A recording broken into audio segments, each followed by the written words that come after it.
Senhoras e senhores deputados, vamos então prosseguir o conjunto de audições hoje previstas na reunião da Comissão de Orçamento e Finanças. Temos o gosto de contar com a presença da doutora Paula Franco, senhora bastonária da Ordem dos Contabilistas Certificados, que vem acompanhada da doutora Amanda Silva, que igualmente cumprimento. Cumpre-me apenas explicitar uma vez mais, faço a cada audição, os termos em que a mesma decorre.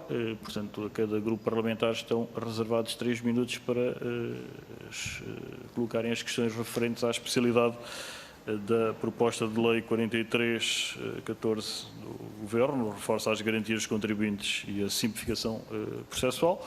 Após o que, colocadas todas as questões, daria a palavra à senhora bastonária para prestar os esclarecimentos solicitados. E assim, sem mais delongas, reiterando e renovando os meus cumprimentos a todos, dava a palavra ao grupo parlamentar do PSD, ao senhor deputado Hugo Carneiro, para colocar as suas questões. Senhor deputado, faça favor.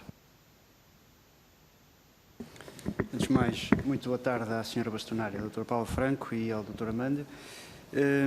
Agradecer-vos por terem vindo cá hoje. Portanto, esta proposta que entrou no Parlamento, apresentada pelo Governo, aparece sobre a égide da simplificação do relacionamento entre a AT e os contribuintes e o reforço das suas garantias. Apesar de ter sido aprovado na generalidade, esta proposta parece-nos que fica no registro do pouquinho daquilo que poderia ser feito relativamente a um efetivo reforço das garantias dos contribuintes, tendo em conta que o relacionamento destes com a AT continua a ser na perspectiva de que a AT tem um poder de império muito maior sobre os contribuintes e não o reverso, e muitas das vezes estes não estão dotados dos instrumentos ou até da literacia, como na audição anterior se referia, necessária para compreender todo o conjunto das obrigações que lhes são impostas. Nós constatamos, desde logo, por exemplo, que se um contribuinte quiser obter uma informação que tenha um valor legal vinculativa, vai ter que pagar e muito para poder aceder a essa informação. Certamente que um pequeno contribuinte não o fará e, portanto, indo a cada serviço de finanças, vai obter uma informação diferente. Registramos também que muitas das vezes os prazos de resposta às reclamações graciosas e aos recursos hierárquicos tendem a estender-se no tempo. Nós temos um relatório sobre o combate à fraude e evasões fiscais e aduaneiras de 2019, que foi apresentado já no Parlamento, que indicia que as reclamações graciosas são respondidas em 2,72 meses, 3 meses, e os recursos hierárquicos em cerca de 20 meses, quando nós sabemos que os prazos legais para o contencioso administrativo fixam-se em valores muito menores do que aos 20 meses, nos termos da Lei Geral Tributária. E, portanto, é uma questão que coloco, alguma iniciativa nesta proposta que vise dirimir este problema desde logo.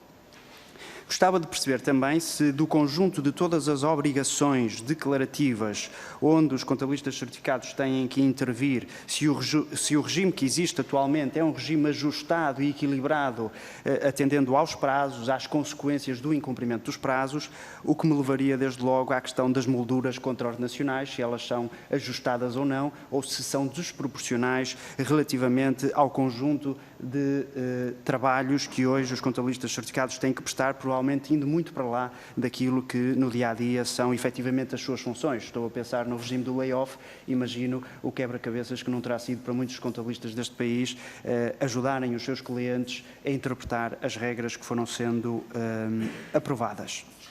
E, portanto, as minhas questões são estas: se o regime contraordenacional é ajustado, se aquilo que esta PPL traz é ajustado também, nomeadamente ao cumprimento com dispensa de coima no prazo de 3 dias, se isso é um regime que resolve também alguma questão fundamental em matéria de garantia dos contribuintes, e a questão das informações vinculativas. Obrigado. Muito obrigado, Sr. Deputado Carneiro. A palavra agora ao Grupo Parlamentar do Partido Socialista e ao Sr. Deputado Carlos Reis. Sr. Deputado, faça favor a palavra. Muito obrigado, Sr. Presidente. Cumprimento também a Excelentíssima Senhora Bastonária da Ordem dos Contabilistas Certificados, bem como o Sr. Doutor, que eu não retive o nome, Amando Silva. Muito bem. Muito obrigado por terem aceito este desafio de virem aqui também dar um contributo para a discussão que agora se inicia na especialidade. nós recebemos há pouco alguma informação que ainda não foi possível analisar com o devido detalhe, mas que me parece que tem também algumas contribuições positivas e que merecerão com certeza a atenção dos grupos parlamentares. Relativamente à questão em análise e a esta proposta de lei número 43, o Governo tem vindo a privilegiar o cumprimento voluntário das obrigações fiscais. Este é o ideário subjacente à cobrança de impostos. É que os contribuintes, e os números têm dito isso, venham progressivamente, cada vez mais, a cumprir voluntariamente e dentro dos prazos das obrigações fiscais. Nessa medida, parece-me também que concordarão que é introduzido aqui um regime de controle nacional ligeiramente mais favorável ao contribuinte, no sentido em que há um aumento dos descontos, havendo o cumprimento das obrigações antes da execução, há também alguma diminuição de algumas coimas e parece-me que também será positivo, mas aqui queríamos, obviamente, ouvir a vossa opinião. Parece-me positivo que se melhore a interpretação da jurisprudência que há na litigância entre contribuintes e AT. Isto é, o artigo 68A vem agora a dizer que, havendo mais que 5 sentenças em determinado sentido e não havendo um número superior em sentido contrário, a AT deve acatar essas orientações e, nesse sentido, penso que também é introduzido um regime que beneficia de alguma forma os contribuintes, porque já não haverá tanta necessidade de recurso a tribunais. Por outro lado, parece-me também que a questão da suspensão do pagamento até à decisão litigada, pelo menos nos valores até 5.000 euros para contribuintes individuais e até 10.000 para coletivos, que é uma medida que parece ajustada, porque enquanto não houver decisão, pelo menos o tributo não está do lado da AT, está do lado do contribuinte. Também gostava de ouvir a vossa opinião sobre a questão das penhoras de saldos bancários, e a Associação Portuguesa de Bancos também se pronunciou sobre esta PPL, no sentido de que, muito crítico, aliás, acho, no meu entender, demasiado crítico relativamente à questão das penhoras, porque muitas das vezes o problema das penhoras desproporcionadas tem a ver exatamente com o sistema bancário, que bloqueia uma conta, independentemente do saldo que lá está, ser mais do que suficiente para satisfazer o tributo e, portanto, muitas das vezes os contribuintes vêm-se confrontados com uma situação de não poderem movimentar as contas, mas não tem a ver com o ato da penhora em si, tem a ver com a questão técnica depois dos bancos não conseguirem bloquear apenas e só o montante para satisfazer as dívidas. Muito obrigado. Muito obrigado, Sr. Deputado. A palavra ao Grupo Parlamentar do Bloco de Esquerda, a Sra. Deputada Mariana Mortágua. Muito obrigada, Sr. Presidente. Cumprimento também a Sra. Bastonária e a Dr. Armando Silva. Enfim, eu não tenho muito a dizer sobre esta proposta, para além daquilo que é conhecido. Interessa-me, sobretudo, é perceber qual é a vossa abordagem e o que é que nos têm para nos dizer a nós sobre a análise que fazem. Parece-me que, genericamente, acho que nos pareceu, é mais ou menos consensual, que a proposta, bom, não resolverá todos os problemas, certamente, da relação entre contribuintes e autoridade tributária.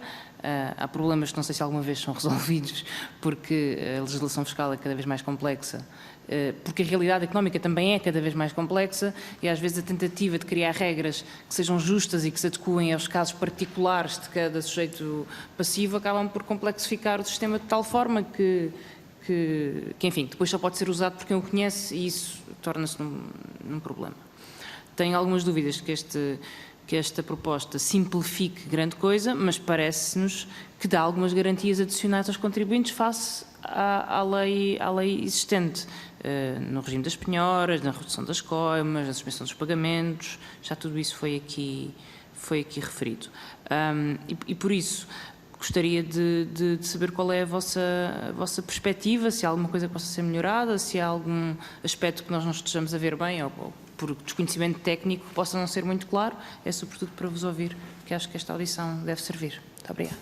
Muito obrigado, Sr. Deputado Mariana Mortágua. A palavra agora ao Sr. Deputado Duarte Alves, do Partido Comunista Português, para encerrar esta ordem. Faça-o, Sr. Deputado. Muito obrigado, Sr. Presidente. Cumprimento também a Sra. Bastonária e a Ordem dos Contabilistas Certificados.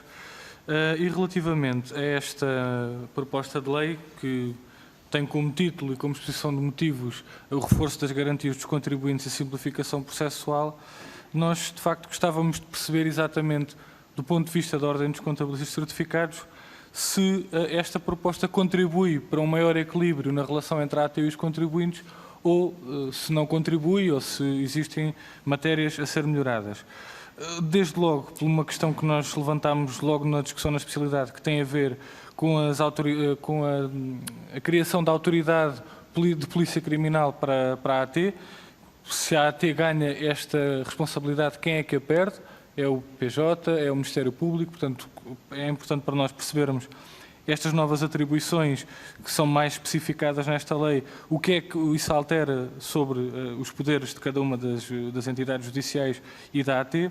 Em segundo lugar, relativamente à dispensa de coima e à redução de coima, que são 2 artigos do REGIT, que são aqui alterados, parece-nos que, contrariamente a uma primeira leitura que fizemos do documento, esta alteração vai num sentido mais restritivo do que o que está atualmente na lei. O que está atualmente na lei, obviamente, não serve porque diz que a dispensa pode ser feita e o pode fica sempre ao critério de cada um dos dirigentes da AT.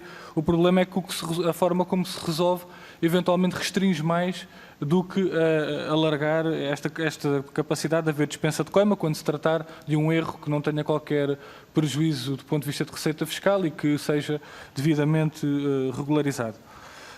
Depois há um conjunto de outras matérias que, não estando nesta proposta de lei, podíamos aproveitar eventualmente esta oportunidade para introduzir outras alterações, porque nós estamos aqui a alterar um conjunto de códigos, Lei Geral Tributária, REGIT, o Código do Procedimento Tributário, portanto, poderá haver essa oportunidade, desde logo naquilo que é a responsabilidade subsidiária dos contabilistas certificados, com uma alteração que se fez aqui há uns anos atrás, em que se retirou a palavra dolosa do artigo 24º da Lei Geral Tributária, o que faz com que os contabilistas certificados possam ser responsabilizados subsidiariamente por um erro que não foi feito propriamente com a intenção de ajudar a uma situação de fuga ao fisco.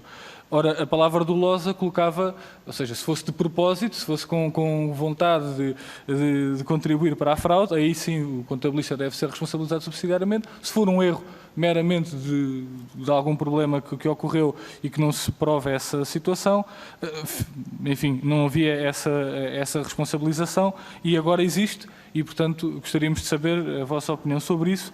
Também, relativamente a uma outra matéria, que é a questão das férias fiscais. Como sabem, no Orçamento de Estado de 2020 foi aprovada uma norma proposta pelo PCP relativamente à criação das férias fiscais. Essa norma previa que até o segundo trimestre de 2020 houvesse uma troca de informação entre a Ordem e o Governo, no sentido de implementar esta alteração. Nós fizemos uma pergunta ao Governo, que foi respondida, no fundo, não dizendo quais os motivos pelos quais ainda não tinha sido aplicada esta alteração e, portanto, gostaríamos de saber em que pé é que está esta conversação entre a Ordem e o Governo para a aplicação das férias fiscais. E, por fim, dispensando uma segunda ronda, ainda relativamente a uma questão que também esteve com alguma visibilidade durante o verão, que foi a questão do SAFT e do Decreto-Lei do Governo, que regulamentou a lei que foi alterada depois aqui na Assembleia da República relativa ao SAFT. E que também é uma matéria que diz respeito aos direitos dos contribuintes, que é o propósito desta proposta de lei. Gostávamos de perguntar à Ordem qual é a vossa posição sobre este decreto-lei, tendo em conta o sistema que foi criado pelo Governo, de uma chave que fica no INCM, que depois extrai, enfim, os dados necessários, mas que nos parece que não vai completamente de acordo àquilo que foi a alteração que se fez aqui na Assembleia da República desse decreto-lei inicial do Governo sobre o SAFT e que ainda assim coloca muitas dúvidas sobre aquilo que é os direitos dos contribuintes na informação que é prestada à AT. Obrigado, peço desculpa. Muito obrigado, Sr. Deputado. O Sr. Deputado André Ventura junta-se-nos via Skype. Dispõe de até 1 minuto e meio e, portanto, Sr. Deputado André Ventura, cumprimento e dou-lhe a palavra. Faça favor, Sr. Deputado. Obrigado, Sr. Presidente. Cumprimento também a funcionária dos contabilistas certificados. Aproveito para tocar no ponto que respeita à autoridade criminal. Sr. Deputado, peço desculpa interrompê-lo porque não se ouve, está a fazer uma interrupção de contacto, portanto, se... Penso que me conseguem ouvir agora. Agora sim. Ok, peço desculpa, eu estava com os... em relação à autoridade criminal, há até já a autoridade de polícia criminal em algumas circunstâncias, nomeadamente quando desenvolve processos de crime. Uma das questões que temos e que têm vindo a ser colocadas prende-se com a regulamentação que vai ter em que fica a autoridade tributária em exercício de poderes de polícia criminal. Não nos parece que nenhuma outra polícia perder qualquer competência de combate à criminalidade fiscal, quer de fiscal, quer de burla tributária, quer de abuso de confiança, mas era importante perceber qual é a opinião da Ordem sobre as competências reforçadas da autoridade nesta matéria. Outra questão prende-se com a desproporcionalidade de algumas multas, e sei que já ouvi falar sobre isso, por exemplo, para o início da atividade, a falha no início da atividade e a desproporcionalidade de costos aplicáveis às empresas, às vezes pequenas empresas, gritante, afeta o desenvolvimento do negócio, afeta a implementação do modelo de negócio, e gostávamos também a opinião que tem sobre isso. A redução das coimas, que é um instrumento que está previsto, mas sobretudo em relação às empresas tem sido aplicado. Gostávamos de saber qual é a intervenção tida nessa matéria para garantir que num momento difícil como estes, isso não agrava a atividade económica, nem é um abuso da autoridade do Estado sobre as empresas. Temos recebido muitas reclamações de abuso em matéria de coimas sobre as empresas, e gostamos também de ouvir a Sra. Bastonária sobre isto. Porque o meu tempo também é muito curto. O Sr. Deputado Duarte Alves já colocou a questão, mas eu gostava de informar qual a opinião em matéria do SAFT, a regulamentação do SAFT em cima da mesa, porque vai ter um impacto direto na vida das empresas, na sua organização contabilística e no modelo de negócio ao próximo ano. Muito obrigado, Sr. Deputado André Ventura. Agora sim está concluída a ronda de questões, pelo que dou a palavra à Sra. Bastonária da Ordem dos Contabilistas Certificados, Dra. Paula Franco, agradecendo antecipadamente os esclarecimentos que prestará. Sra. Bastonária, a palavra é sua. Faça favor. Peço desculpa. Cumprimento em primeiro lugar o Sr. Presidente da Comissão, cumprimento todos os senhores deputados aqui presentes. Obrigada também pelo convite para ouvirem a Ordem dos Contabilistas Certificados nestas matérias. E queria saber também se me permitem divulgar alguns materiais que trouxe para juntarem aqui ao processo. Portanto, trouxemos um dossiê com uma série de informação que depois podem consultar de processos contraordenacionais e que vêm comprovar algumas destas situações e agora estes para distribuir a cada um, para irem acompanhando um bocadinho a explicação. Acho que o diploma que está aqui, a proposta de lei 43 de 2020, tem situações muito graves naquilo que corresponde à defesa dos contribuintes, e por isso acho que é importante também divulgar aqui alguns materiais para irem seguindo um pouco aquilo que é o nosso pensamento sobre estas matérias e no sentido também de elucidar da melhor forma possível, respondendo a todas estas questões. Portanto, acho que os materiais que aqui temos também vão um bocadinho respondendo a todas estas questões. Portanto, logo na primeira parte tem o índice daquilo que está no dossiê, que tem precisamente os casos mais gritantes de situações de injustiça e desproporcionalidade nas coimas aplicadas. Portanto, começando por responder ao Dr. Hugo Carneiro e seguindo as perguntas de todos os deputados, só gostaria de fazer um enquadramento inicial naquilo que é a exposição de motivos e naquilo que está no início da proposta de lei, quando diz que aqui pretende simplificar o relacionamento da administração fiscal e dos contribuintes e o reforço das garantias dos contribuintes. Nós não vemos isso, nem fazemos a leitura dessa forma daquilo que está vertido nesta proposta. Aquilo que fazemos é um agravamento substancial daquilo que são as garantias dos direitos dos contribuintes, sendo que, e não podemos retirar o mérito desta proposta e aquilo que tem de bom, que é efetivamente trazer matérias para a antecipação, isto é, para reforçar algumas garantias dos contribuintes antes dos processos contraordenacionais e antes dos processos executivos. E, portanto, aí parece-me positivo, numa tentativa de simplificar nessa altura do processo, isto é, antes de haver instauração de processos. Só que o problema e a experiência prática diz-nos que essa situação nunca funcionou até agora naquilo que já existia, que já eram algumas garantias que já iam nesse sentido e que elas não funcionam pelo prazo curto, pela falta de literacia fiscal, como referiu, dos contribuintes na sua aplicação e, portanto, aquilo que vemos de positivo nesta proposta parece-nos que não terá aplicação e não terá aplicação naquilo que tem sido a nossa experiência nos últimos anos por exatamente os exemplos que vamos referir aqui ao longo à medida que formos dando as respostas sobre aquilo que foram questionando. Portanto, se é de facto pouquinho em termos das garantias, e usou essa expressão, e de facto é muito pouco, porque aquilo que de facto tem de positivo, eu tenho muitas dúvidas que se aplique na prática.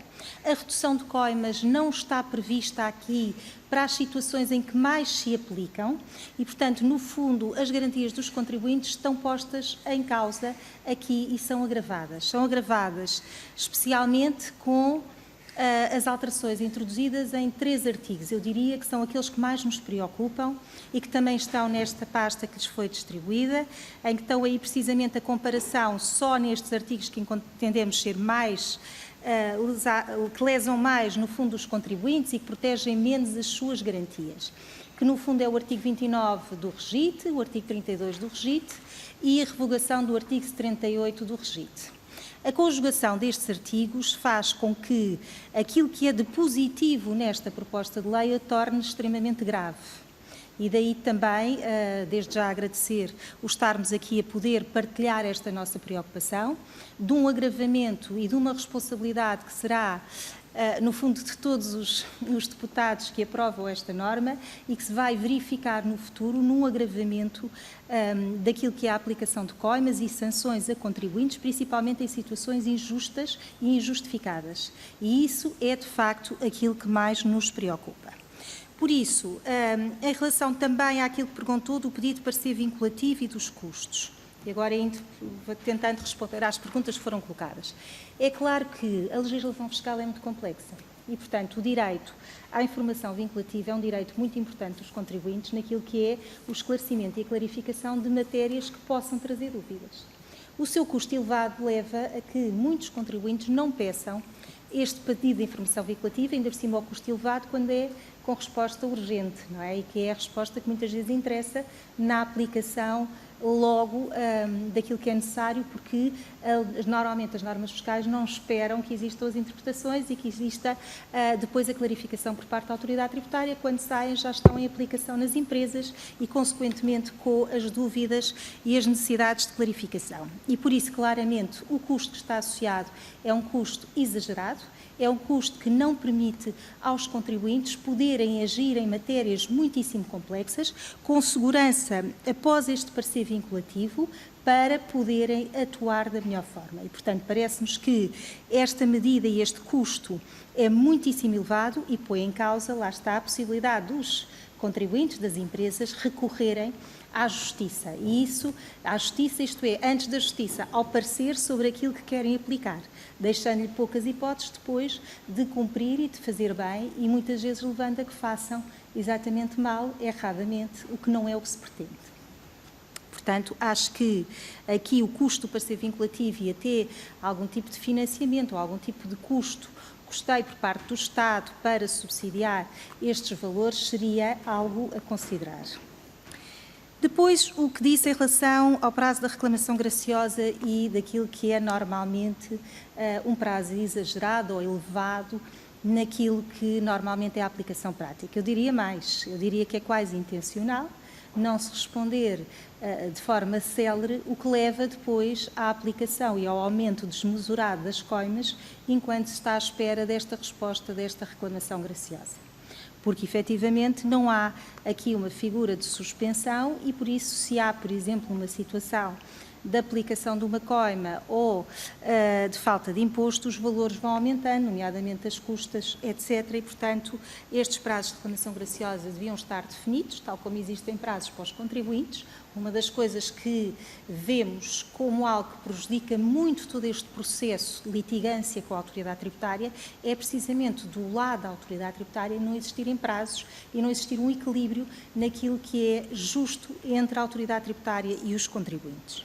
E por isso os prazos aqui deveriam ser de resposta, deviam estar definidos e serem curtos para permitir a aplicação de forma justa, para que o contribuinte depois possa recorrer ao recurso hierárquico, como disse, também esse então tem um prazo tão elevado que não é execuível, não é? Mas que possa pelo menos recorrer à justiça, que é a última instância que está ali subjacente para se defender naquilo que não concorda. Depois, em relação às obrigações declarativas e o equilíbrio, por acaso nós trouxemos aqui um mapa que responde muito bem à sua questão, que eu acho que é um mapa que vai demonstrar muito bem aquilo que tem sido a evolução das obrigações fiscais nos últimos anos. E tem um mapa que está logo o primeiro a seguir ao índice, que fala precisamente do número de obrigações anuais das empresas. E se nós estivermos a falar de uma empresa que tenha operações com o território nacional e com o estrangeiro, nós estamos aqui a falar de 215 obrigações. No mínimo estamos a falar de cerca de 132 anuais, o que são muitas obrigações para as empresas. Se nós passarmos isto para a escala do contabilista certificado, que é quem cumpre 99% das obrigações das empresas, e tendo em conta que um contabilista certificado normalmente, em média, tem 20 clientes associados a cada contabilista, estamos a falar de 4.300 obrigações anuais. E, por isso, são muitas obrigações. Aliás, se nós avaliarmos um bocadinho o que é que se tem passado, nos últimos anos houve uma passagem para as empresas da responsabilidade de liquidação de impostos. Portanto, uma responsabilidade que anteriormente era da própria autoridade tributária e que foi sendo sucessivamente passada para as empresas, com as obrigações que foram sendo criadas, precisamente para que exista essa autoliquidação dos impostos por parte das empresas. O problema não está na autoliquidação e nesta passagem. Claro que entendemos que as obrigações, basta olhar para estes números, que se vê que são muitíssimo exageradas para as empresas e até no âmbito daquilo que se pretende, que é uma redução de custos de contexto. E essa passagem levou a que, em simultâneo, houvesse um agravamento considerável das coimas e daquilo que é a possibilidade de se errar e as infrações que são cometidas por este excesso de obrigações, leva a que muita da receita seja também baseada na arrecadação de coimas após a aplicação de processos. E isso é um mapa que vem a seguir e que eu acho que é curioso e que também vai responder um bocadinho à sua pergunta sobre o equilíbrio e ajustamento e estas medidas contraordenacionais, que tem um gráfico daquilo que tem sido a evolução das multas e outras penalidades ao longo destes últimos anos. Portanto, claramente, e apesar da máquina fiscal estar muito mais eficaz, não houve redução das coimas, antes pelo contrário, tem vindo sempre a aumentar. Os dois gráficos seguintes são os valores previstos no Orçamento de Estado logo para contraordenações, o que não deixa de ser curioso, um Orçamento de Estado prever logo uma situação de contraordenações. Significa que isto é quase algo que é expectável, o que não é de facto o que é desejável. Nós tivemos uma grande reforma administrativa da máquina fiscal a partir de 2004, quando o Dr. Paulo Macedo foi para a Autoridade Tributária como Diretor-Geral e, nessa altura, criou uma máquina muito eficaz e voraz, que tem muitas coisas positivas e temos que ver a parte positiva, de a tornar muito mais eficaz. As empresas hoje em dia realmente são muito mais cumpridoras, as empresas contribuintes, de uma forma geral, muito mais cumpridores, portanto há muitas normas que hoje já não permitem que exista qualquer fraude e evasão fiscal em determinadas áreas e em determinadas situações e, portanto, isso é muitíssimo positivo. Mas, contrariamente àquilo que era expectável, este aumento de eficácia devia diminuir o número de coimas e de aplicação de coimas e contraordenações, porque seria aquilo que seria normal nesta evolução. Mas aconteceu exatamente o contrário, e eu acho que esta análise é a mais importante. Esta análise e aquilo que tem no dossiê para vos justificar a maior parte das coimas aplicadas, muitas delas são ilegais, não são devidas. Portanto, são situações que estão previstas na Lei Geral Tributária, no REGIT, que podem ser suspensas, podem ser evitadas, podem ser reduzidas e que a própria máquina não o faz voluntariamente e, em sede de reclamação, também não aceita essa reclamação. Portanto, o que vimos aqui neste aumento de coimas não é, de facto, uma máquina que se tornou melhor naquilo que é o detectar contribuintes que são infratores, mas sim na aplicação de coimas e de sanções que não deveriam ser devidas. E aqui é que está a grande diferença nesta evolução e que se tem tornado muito injusta. Esta proposta de lei, como está, vai precisamente reforçar a possibilidade da autoridade tributária ainda ir por via de aplicação de multas e contraordenações de forma mais abusiva, porque ao tirar a possibilidade da suspensão de coimas do artigo 32, torna precisamente o sistema cego, injusto e torna todas as situações que hoje, de modo discricionário, é verdade, podendo ser decidido pelo chefe de Serviço de Finanças a aplicação ou retirada da coima ou não, ou a atenuação. Agora, a forma como a autoridade tributária entendeu, o Governo, nesta proposta de lei 43, foi tirar de todo a possibilidade de suspensão. Portanto, para resolver um problema interno de ilegalidade, de aplicação de coimas indevidas, aquilo que está nesta proposta é precisamente retirar-se e resolver-se o problema. Todos os processos neste âmbito que tinham injustiças subjacentes, que chegaram ao Tribunal e estão aqui no dossiê também acórdãos a justificar todas as situações, vieram dar razão aos contribuintes. Inclusivamente há jurisprudência para isso, em que os diretores e diretora-geral da AT nunca fizeram refletir essa jurisprudência no âmbito interno da máquina da autoridade tributária. Portanto, ignoraram-na, não a aplicaram e continuaram a aplicar as suas sanções como entendiam, sem respeitar a lei. O que está aqui vertido e, havendo esta questão que disse da dispensa e que me questionou sobre a dispensa das coimas em 3 dias, a dispensa das coimas que está e que passou agora para o 29 de retirar a coima em 3 dias, não resolve rigorosamente nada do ponto de vista fiscal. Isso é uma norma que inclusivamente existe para os processos judiciais, mas aqui o que está a dar, o que é que são esses 3 dias a mais? São mais 3 dias de prazo. E não é esse o problema que está subjacente às injustiças que vemos no sistema fiscal. Portanto, estes 3 dias não vão trazer nada, senão a interiorização por parte dos sujeitos passivos tem mais 3 dias para cumprir as obrigações. Ora, não é isso que está no problema de base da litigância entre a autoridade tributária. O problema de base da litigância é muito mais grave do que este. Trata-se de uma prepotência, de uma autoridade por parte da autoridade tributária que não tem em conta aquilo que é a realidade dos factos e a justiça que está subjacente aos processos. Portanto, quanto mais poder se der à autoridade tributária, mais poder, mais de forma prepotente, ela vai agir sobre os contribuintes em casos perfeitamente injustos. Um dos casos que está aqui neste dossiê, por exemplo, só para vos dar um exemplo, que é a parte aqui do... Deixa-me só...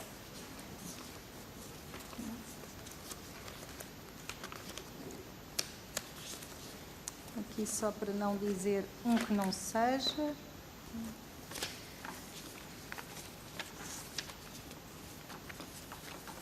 Já perdi aqui o meu rascunho. Creio que é este que diz aqui instauração do processo de contraordenação antes de haver processo de redução de coima. É um deles. E é este, erro do contribuinte, duplicação de pagamento. É no fundo 1, 2, 3, 4, o 5º ponto aí apresentado. E se tiverem a oportunidade de ver no dossiê, este é claramente uma das situações gritante de injustiça em que a autoridade tributária não só não a resolve celeramente, como ainda aplica sanções, coimas sobre o contribuinte injustamente. O que é este caso que está ali no dossiê? O caso de uma entrega de uma retenção na fonte em duplicado, em que gerou 2 guias de pagamento. Portanto, para a mesma entidade. Houve um engano, gerou e entregou 2 vezes. O contribuinte pagou dentro do prazo 2 vezes, mas pagou a primeira guia e não pagou a segunda guia. Como a segunda guia não foi paga, ainda que repetida e errada, foi-lhe aplicada uma coima. Foi-lhe aplicada uma coima que, mesmo após reclamação, não lhe foi retirada.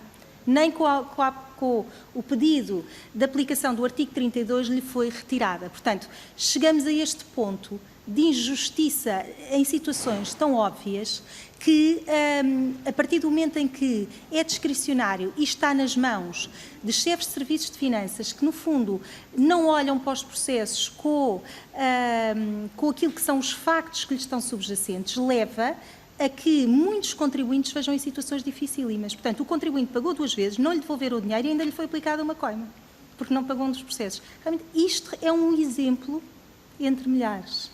Aliás, eu diria que uma das razões, porque este tema não é um tema que surja para a comunicação social, que os contribuintes se interessem, porque é um tema muito difícil e complexo, mas é um tema que vai afetar todos os contribuintes. Aliás, todos nós, provavelmente, ou conhecemos algum caso ou até tivemos algum caso ao longo da nossa vida. É facílimo ter um caso de injustiça, um caso de uma coima que nos foi aplicada sem haver qualquer lesão para a tesouraria pública e, portanto, todos nós já tivemos alguma situação destas de injustiça.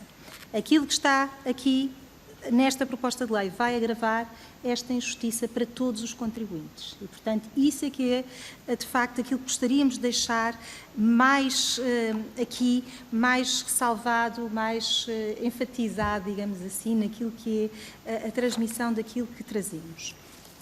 E, por isso, acho que com isto respondi às suas questões que colocou. Agora, Sr. Deputado do PS, Dr. Carlos, o que é que... Simples. Não, também já fiz aqui uma abrangência agora maior, não é? Portanto, já é mais fácil. Falou sobre alguns aspectos positivos da lei e eu também os reforço. Realmente aqui o cumprimento voluntário das obrigações tem vindo a ser cada vez mais cumprido pelos sujeitos passivos e é verdade, e é algo que é extremamente importante, o que contradiz completamente aquilo que vem no orçamento e este gráfico do aumento das coimas. Se isto é verdade e todos nós temos essa consciência, porque é que há um agravamento e um aumento das coimas ao longo dos anos? Precisamente pela injustiça e pela situação que é criada, em muitos casos, ilegalmente na aplicação de coimas. A autoridade tributária tem um poder que o contribuinte não tem. E, portanto, o contribuinte, perante uma situação de uma coima mesmo injusta, em regra, prefere pagar essa coima do que ir para o tribunal, porque tem custas, as custas são logo um custo que ele tem que pagar e, portanto, não está, quase que muitas vezes é muito próximo do valor da própria coima, portanto, não compensa ao contribuinte utilizar os mecanismos que tem na lei para a sua defesa. Para além disso, também tem que ter um advogado, ou em processo de reclamação, enfim, até determinado valor pode ele próprio defender, mas já sabemos que depois não terá eficácia sem ter um profissional, obviamente, que saiba apresentar os seus factos. E, portanto, com essas duas situações, é verdade que é assim, que hoje o cumprimento voluntário é cada vez mais uma realidade, é para isso que devemos, é isso que queremos, é isso que temos que incentivar, não é isso que este diploma incentiva. Depois, refere que é mais favorável, porque tem, obviamente, antes da execução, a possibilidade de haver aqui muitas situações que estão previstas e é a parte positiva do diploma, aliás, referiu logo no início. De facto, este diploma, esta proposta de lei 43, baseia-se toda exatamente nisso, em simplificação dos processos e redução dos processos antes do processo executivo. O problema é como é que isto se concretiza na prática. Se nós hoje já tínhamos muitas medidas destas e não se concretizava, por exemplo, um IVA entregue pago fora de prazo, porque houve um esquecimento, porque, enfim, por exemplo, houve casos agora, durante a pandemia, em que foram enviados e-mails, os empresários não tinham acesso aos e-mails e, portanto, não receberam os e-mails com os documentos de pagamento e não pagaram os impostos. A coima da falta de pagamento de IVA são 30% do valor do imposto. Portanto, se estivermos a falar de 10 mil euros, é uma coima direta de 3 mil euros. 3 mil euros em que, se o contribuinte a pagou nos prazos dos 3, 4 dias a seguir, não é por isso que lhe é apresentada pela autoridade tributária a possibilidade de reduzir a coima. É-lhe apresentada a coima com os 3 mil, com a referência para pagar, e muitas vezes nem sequer lhe é apresentada a possibilidade de fazer o pedido para a redução de coima. Portanto, o contribuinte tem que conhecer os mecanismos, a tal literacia fiscal, tem que conhecer, tem que o fazer e tem que o pedir. Normalmente, enquanto corre este período, notificação ao contribuinte, etc., passa os 30 dias da redução. Portanto, enquanto chega, o empresário vê, pagou já tarde, chega à contornação, já não há possibilidade de aplicar a redução da coima, que é tudo aquilo em que se baseia esta proposta de lei. Então, se isto não tem sido até agora, que já existe, porque nós já temos redução de coima prevista na Lei Geral Tributária, no RGIT, de 12,5%, e para as empresas de 25%, que já é muitíssimo positivo. Quantos exemplos temos de aplicação destas reduções? Pouquíssimos. Primeiro, os contribuintes não são avisados. Quando são notificados, mesmo antes do prazo dos 30 dias, e mesmo que tenha sido regularizada a falta antes dos 30 dias, a aplicação da coima vai sempre pelo mínimo e não com a aplicação da redução. Às vezes, os contribuintes são notificados têm um dossiê cheio de casos, portanto, depois tem ali para consultar. Eu gosto de provar as coisas e, portanto, não falo só de cor. Tem um dossiê ali em que todos os processos, por exemplo, contra a ordenação de IVA, nunca nenhum processo é notificado com redução de coima ao contribuinte. Todos eles são notificados com a coima mínima dos 300 euros. E quando é reclamado pelo contribuinte e pedido a redução de coima, nunca é aceite. Nunca é, estou a falar em termos mais gerais, quase nunca é ou raramente é aceito pela autoridade tributária a redução da coima.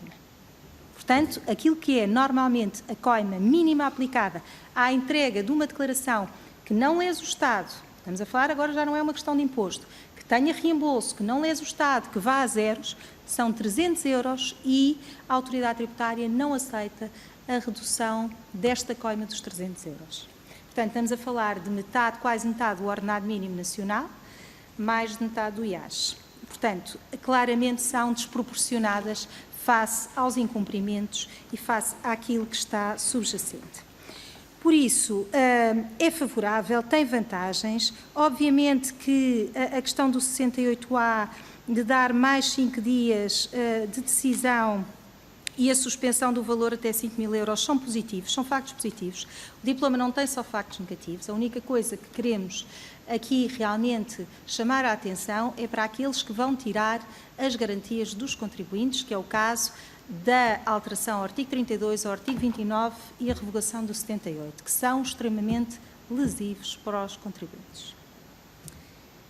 Depois, também me perguntou sobre a penhora de saldos bancários.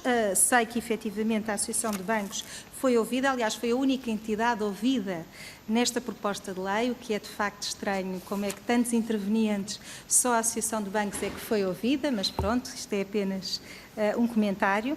A penhora de saldos bancários, obviamente que todo o processo é feito de forma a que, mais uma vez, as garantias dos contribuintes não são salvaguardadas. Se há uma penhora feita a um contribuinte, dispara para todos os bancos, significa que todas as contas podem ser penhoradas com o valor substancialmente superior àquele que está em causa. A forma célere de voltar a repor toda a situação não existe, portanto é demorado, lesa as empresas, deixa de permitir às empresas terem disponibilidade de tesouraria muitas vezes, deixando de poder cumprir os seus compromissos por causa destas situações que depois são difíceis de reverter e demoram a reverter. Portanto, claramente aqui há também algo a fazer na celeridade e na ligação entre os processos de penhora e os bancos, naquilo que é a penhora das contas bancárias, porque traz problemas gravíssimos às empresas, inclusivamente o não pagamento de salários aos trabalhadores em situações que traz problemas gravíssimos e que são perfeitamente desnecessários e desproporcionados. E creio que respondi a todas as questões que colocou. Doutora Mariana Mortágua, Bloco de Esquerda, eu acho que o que disse parece-lhe que a garantia dos contribuintes está aqui um pouco mais salvaguardada É um pouco aquilo que estávamos aqui, que temos estado aqui a transmitir. Em alguns pontos, sim. Na antecipação ao processo de execução, sim, vemos aspectos positivos, mas entendemos que os aspectos negativos e graves que estão subjacentes a esta proposta de lei ultrapassam em muitas vantagens que ela tem, nomeadamente, e volto a repetir, as questões do artigo 29 do REGIT, as questões do artigo 32 do REGIT e a revogação do 78. Por exemplo, a revogação do 78 leva logo a que a redução de coima aumenta o limite. Portanto, quer dizer, como é que um diploma que se baseava naquilo que era a hipótese de reduzir coimas tem exatamente artigos depois a trazer as consequências contrárias e consequências naquilo que é a generalidade das aplicações. Repare que há realmente artigos em que foram diminuídas as coimas, mas não são os artigos relevantes. As coimas mais utilizadas são aquelas que estão aí também num dos documentos que vos disponibilizamos, que no fundo são as que estão previstas no artigo 114 e no 116, que é a falta de entrega de prestação tributária e a falta ao atraso de declarações. E aqui não foram mexidas, não foram reduzidas, mantiveram-se e são elevadíssimas. Por exemplo, quando estamos a falar da falta de entrega da prestação tributária, onde temos o caso do exemplo do IVA, o tais 10.000 euros que tem uma coima de 3.000 euros, é perfeitamente desproporcionada esta coima. São coimas elevadíssimas. Coimas que não se justificam de todo, porque ainda por cima, normalmente o cumprimento é logo feito nos dias a seguir, mas a aplicação da coima é sempre aplicada. E não há redução aqui neste caso, porque não aplicam a redução. Portanto, 30% do imposto é um valor completamente desproporcionado. E se estamos a falar do IVA, que de facto é alarmante a aplicação destes valores tão elevados, então se formos para outro tipo de imposto, onde a nós, contabilistas certificados, nos tem lesado imenso, que é o caso do pagamento por conta, em que também é 30% do valor em falta, e o pagamento por conta trouxe-nos uma série de problemas acrescidos. Porquê? Porque também é a aplicação de uma percentagem sobre o valor do imposto, e quando estamos a falar de uma antecipação de imposto, portanto ainda lhe traz uma injustiça maior, e normalmente já está regularizado, e a coima são 30%, e se estivermos a falar de pagamentos por conta também dos 10.000 euros, portanto pagamentos por conta elevados, a coima é muitíssimo elevada, e quem paga esta coima, em regra, é o contabilista certificado. Nós tivemos um problema com o nosso seguro de responsabilidade civil no ano passado, teve 1.800.000 de prejuízo, de sinistros, só por causa do pagamento por conta. E o pagamento por conta porquê? Porque bastava haver um diferencial no seu cálculo, que já se aplicava esta coima, portanto, calculado menos, enganava-se porque a fórmula não é muito objetiva. Em 40 euros, já tinha a aplicação da coima, porque o que estava em causa era o valor do imposto total. Portanto, já tinha uma coima que podia ser de 3.000 ou de 6.000 euros. Portanto, são estas injustiças que vão originar aquele gráfico que vimos e aqueles valores que estão no Orçamento de Estado, vêm de injustiças, que eu diria que são mais ilegalidades até, e que os contribuintes não têm dinheiro muitas vezes para até depois processar os próprios chefes de serviços de finanças e a autoridade tributária, porque são desmesurados, porque não são corretas, porque são ilegais a aplicação destas coimas, mas, de facto, o contribuinte às vezes prefere pagar do que trazer ou ter problemas com a autoridade tributária, até pelo medo que tem muitas vezes dessa relação de litigância com a autoridade tributária. Portanto, a única coisa rápida que eu lhe podia aqui pedir era para ter esta preocupação de olhar para estes documentos que lhe deixámos e ver estes principais artigos que são altamente prejudiciais aos contribuintes, põem em causa os direitos dos contribuintes e que aqui peço-vos a todos os deputados que não os deixem passar desta forma, porque de facto todos nós teremos consequências no futuro resultantes desta aprovação e que vai nos tocar a todos. Depois, aqui o Sr. Deputado Dr. Duarte Alves, muito bem, 5 minutos. Reforço das garantias dos contribuintes. Como disse, portanto, não acho que haja aqui um reforço das garantias dos contribuintes, a não ser na fase antes do processo, e que aquilo que a história nos diz é que não se aplicam nesta fase e, portanto, ou se aplicam muito pouco e, portanto, não abrange a maior parte das situações de injustiça e de aplicação de sanções que são feitas pela própria autoridade tributária.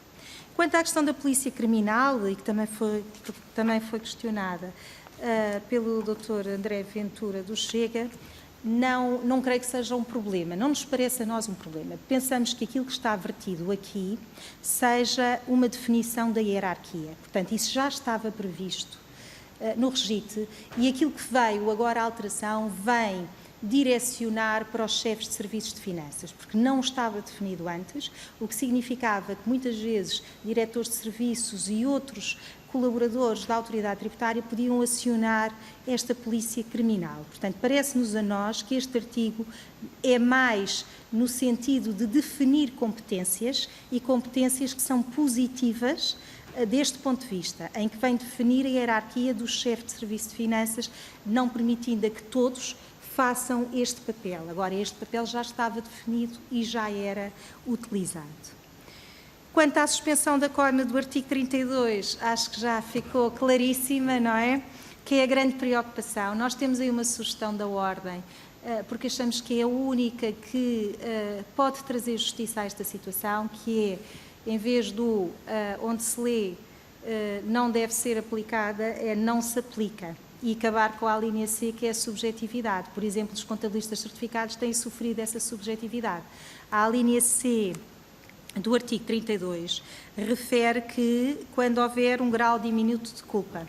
E então, em todos os processos de contraordenação aplicados às empresas, porque tem um contabilista como intermediário, a autoridade tributária justifica, e também está no dossiê, estão no dossiê esses casos, justifica pelo facto de ter um contabilista, existe sempre um grau de culpa. Claro que os tribunais têm dado sempre razão de que isso não é verdade, mas, mais uma vez, a jurisprudência não entra na autoridade tributária. A autoridade tributária utiliza aquilo que quer, independentemente da jurisprudência e daquilo que tem acontecido nos tribunais fiscais. Portanto, a questão aqui do artigo 32 eram esses pontos. A eliminação da linha C é essencial. Também tirar-lhe a possibilidade depois dos chefes de serviços de finanças. Enfim, até há casos em que os mesmos casos em serviços de finanças diferentes, um tem uma resolução, outro tem outro. Havia uma piada, não é, que daqui a doutora Amândia conta tantas vezes, os serviços de finanças que tinham homens como chefes de serviços de finanças não retiravam, não aceitavam nunca as reclamações com base no artigo 32, os que tinham senhoras tiravam. Portanto, não sei se é aqui uma questão mais sensível, mas isto era uma piada que se fazia entre contabilistas, mas que no fundo, não tendo piada, vem trazer e vem chamar a atenção à injustiça que existe em todo este processo. Depois, falou sobre a questão das férias fiscais e do artigo 24 da Lei Geral Tributária. Ora, são assuntos que nos dizem imenso. O artigo 24 da Lei Geral Tributária, o artigo 24 da Lei Geral Tributária, portanto, já é um artigo que foi alterado, foi em 2005, que trouxe uma injustiça enorme a estes processos. Porquê? Porque trouxe a responsabilidade subsidiária ao contabilista certificado, mesmo sem dolo. Caiu a palavra dolo e o que era importante era repô-la. E repô-la porquê? Porque, de facto, o contabilista certificado não tem que ser responsável, por exemplo, pelos impostos do seu cliente, se o seu cliente desaparece. Agora, ele tem que ser responsabilizado se ele próprio tiver intervenção num processo, e bem, e tem que ser responsabilizado. Portanto, esta parte do artigo 24 também nos é muito sensível, como é óbvio, porque tem trazido reversões para contabilistas certificados, que com a intervenção da Ordem não têm chegado e temos conseguido que em sede judicial não exista nenhum processo depois reverta para os bens próprios do contabilista, mas, no entanto, estamos sempre com este problema entre mãos e a ter que o resolver, principalmente em sujeitos passivos que desaparecem. E, portanto, a partir daí, como a autoridade tributária não tem mais ninguém onde tem que encontrar para pagar, vai ao contabilista certificado, que de facto não é de todo aquilo que se pretende nesta responsabilidade subsidiária. É outra coisa e, portanto, era bom que efetivamente este artigo 24 repusesse a legalidade e pusesse as coisas tal como elas devem ser. Quanto às férias fiscais, é uma coisa importantíssima, rapidíssimo, e só falta o SAFT. Bem, aqui matérias muito densas, não é? Muito densas. Férias fiscais. Férias fiscais, agradecemos aqui ao PSD já ter tomado essa iniciativa, ao PCP, peço desculpa, essa iniciativa no Orçamento de Estado para 2020. De facto, o Sr. Secretário de Estado e a Autoridade Tributária não nos questionaram sobre nada disto até agora, nunca nos falaram sobre o assunto, nem nos questionaram sobre nada disso. Achamos que é uma boa oportunidade, uma vez que esta norma tem que ser introduzida aqui nestes diplomas, por exemplo, na Lei Geral Tributária, é uma boa oportunidade para a introduzir aqui, porque aquilo que se pretende nestas férias fiscais é a suspensão dos prazos em período de agosto, porque nós sabemos que culturalmente os contabilistas tiram férias nessa altura e os contribuintes tiram férias nessa altura, e uma das coisas que mais processos são instaurados e questionados tem a ver, por exemplo, com o IRS, sobre a questão das divergências que existem, porque a liquidação é em julho e o pagamento é até agosto, portanto as divergências acontecem todas nesta altura. E os contribuintes estão de férias, não são notificados e incumprem. Portanto, as férias fiscais têm a ver, em parte, com os contabilistas certificados no que respeita aos prazos, mas têm mais a ver com garantias dos contribuintes. Portanto, na suspensão dos prazos, também, e que, por isso, acho que tem tudo a ver com este diploma e acho que era uma boa oportunidade. Quanto ao SAFT, bom, o SAFT é algo que todo ele nasceu errado, digamos. Eu sou bastante crítica em relação a todo o processo, só estou um bocadinho tranquila em relação a ele porque ele não é execuível para já. A Autoridade Tributária fez e quis fazer uma transformação enorme sem contar com os seus interlocutores. E, portanto, começou um processo que começou de forma errada. E, por isso mesmo, ele não tem sido possível de executar até agora do ponto de vista técnico e informático. O problema que está subjacente ao facto do SAF ter vindo a estar sucessivamente a ser adiado tem a ver com o facto da própria estrutura do programa que tem que existir para fornecer os dados do SAF da contabilidade até agora ainda não estar concretizado do ponto de vista informático naquilo que é o cumprimento das normas.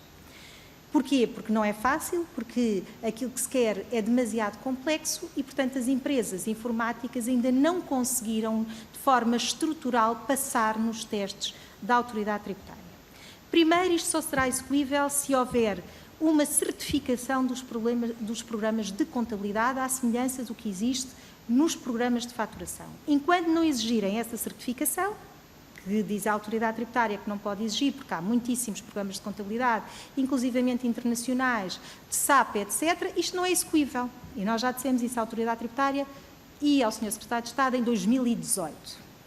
Entretanto, foi-se discutindo a lei e a possibilidade, que é algo que se há de lá chegar, de preenchimento da IES com base neste SAF da contabilidade e que deu origem ao decreto-lei que me está a questionar.